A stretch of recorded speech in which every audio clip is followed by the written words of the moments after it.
This is a pattern I call Biggin. It's called Boing G1. Put those two. It's absolutely the best topwater bait I've ever used. Alright, hey girl. It sounded like that was louder. The fish are coming and eating it before you even move it.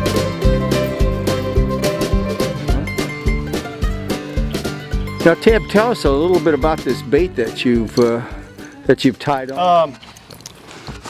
This is the Boing G1. It's a walk the dog bait, but actually with what I'm doing right here, this is a pattern I call Biggin.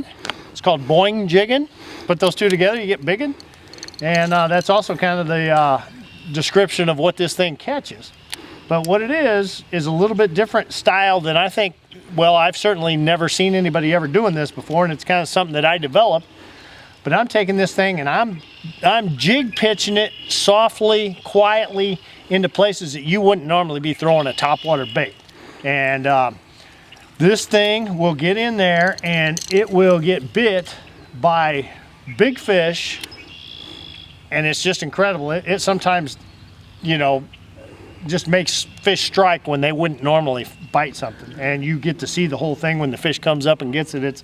It's pretty cool, and when it's really happening, boy, they can't resist this thing. I mean, it gets in there where they're living, and you're kind of just fishing it right over their heads, and it just it turns them on. Actually, what it does is it makes them mad, and they come and eat it when they don't really want to, and that's the cool thing about it. And as soon as they grab it, they got treble hooks, so they're kind of hooked themselves, you know, and you have to make sure that you let them take it, but then you just tighten up on them and you got them. And it's pretty cool pattern when it's happening.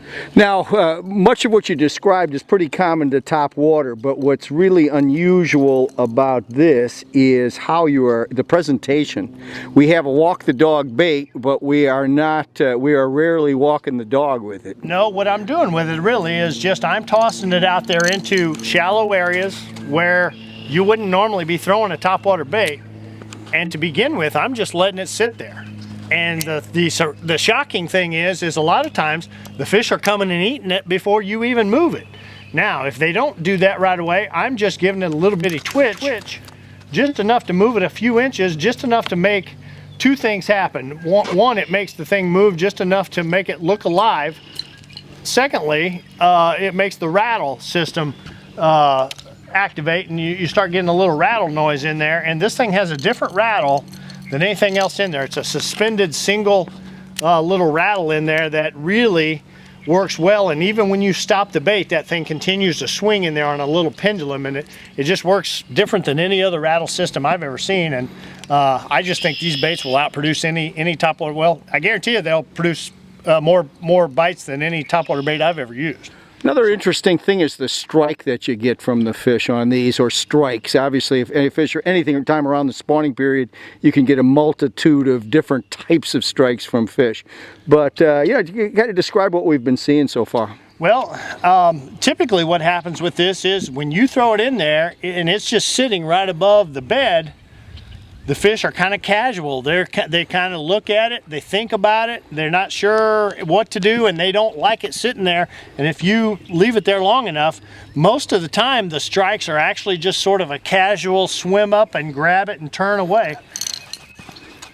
But it's usually kind of a casual strike where they just sort of come up and just mouth the bait just enough to hook themselves, and it's not usually a big blow up or a big, a big affair, but it can be really big fish that just barely come up and just suck it under, and it's pretty cool to see. This is an interesting area here, and this is almost ideal Biggin water, isn't it? We've got there this grass in the background, which might be Kogan grass. Right. We've got a submerged grass that grows and mats to the surface, and we've got some deadfall. So you've got all the ingredients. Exactly everything and again, I'm throwing it into places like that, like you would not normally be throwing a topwater bait into. And what I'm doing is, those fish are up in such shallow water that the biggest thing you try not to do is you try not to spook them, because they're easily spooked. And if you were just casting this bait, it would be landing like a brick, and you'd be spooking every fish in there close. And what I'm trying to do is I'm trying to land it right on their head soft as a little feather, just feather soft, you know. And so those fish are looking up, and they're looking at that as something to eat, not something that they're afraid of and need to get away from. Now you mentioned the feathering, the light as a feather drop that you prefer on your presentation. Another feathering aspect is that actual feather on this tail. This seems to be a very important part of this bait, and even what in the strike, what we've been witnessing. It absolutely is. You know what? When that feather goes in there and you just move it a little bit, it will slick back, and when you stop it, which is how you're doing this bait all the time, that thing will just sort of, you know, spread out like that, and it makes the bait look more alive, and I really think it entices the fish even more to want to come and bite it, right? Yeah. And these things come with super sticky, sharp Gamakatsu hooks on them. I tell you what, that is one thing you have to be a little bit careful about when you're hand grabbing this thing here. You don't want to throw it out there and have the hook in your finger, because you will know it quickly, and these things are sticky sharp, so you don't want to touch them. No, this pattern, like I say, I just think it's different than anything I've ever seen anybody do. And when it's on, it is a big fish producer. It isn't just numbers of fish, but man, we have caught literally 6, 7, 8 pound fish, one after another, doing this at a time when other baits, even big fish baits like jigs, were not producing those big fish. And so it's a shocking pattern when it's happening. I tell you what, this thing will outfish anything on the water. It's interesting, really, in every aspect of it.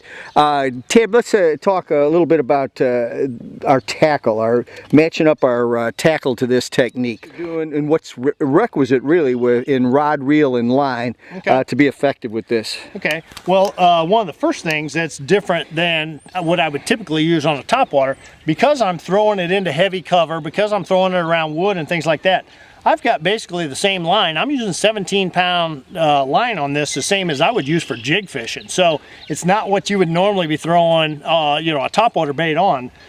So I'm using heavy line, and I'm using a 7-foot medium heavy St. Croix rod, and so it's not quite as heavy as what I would use for jig fishing, but you really don't need much hook setting power on this. The fish themselves are really sort of grabbing the bait, and really you're just sort of tightening up on them. You're not really ripping a hard hook set at all on them. Now I see you've adapted. This is the St. Croix cranker model in that Legend series, and that's so this has more of a moderate action than too. It's action, kind of a medium with a fast tip on it, and so even when you know get a hold of a big fish, whatever it kind of has a little flex to the tip that you know, allows a little play there and keeps that fish hooked.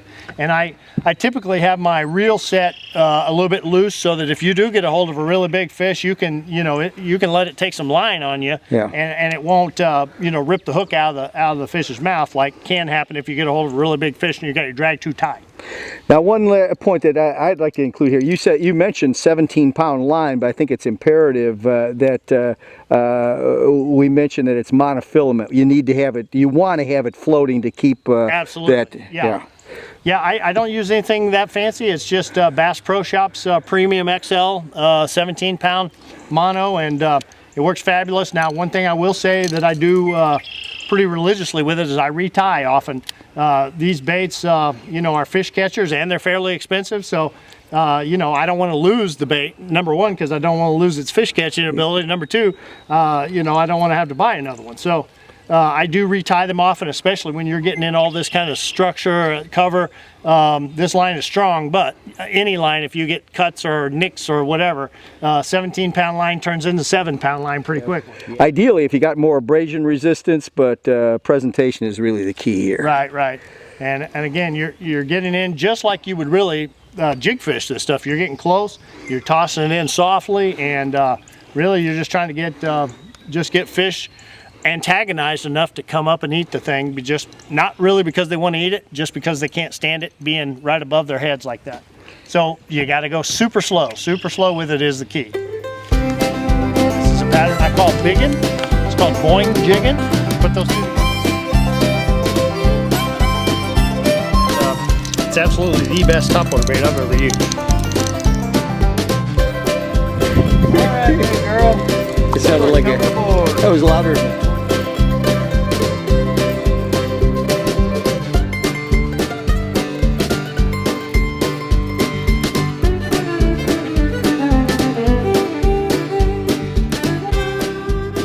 big you think that fish is? I don't know, that's a 6 or 8 pounder. Oh man.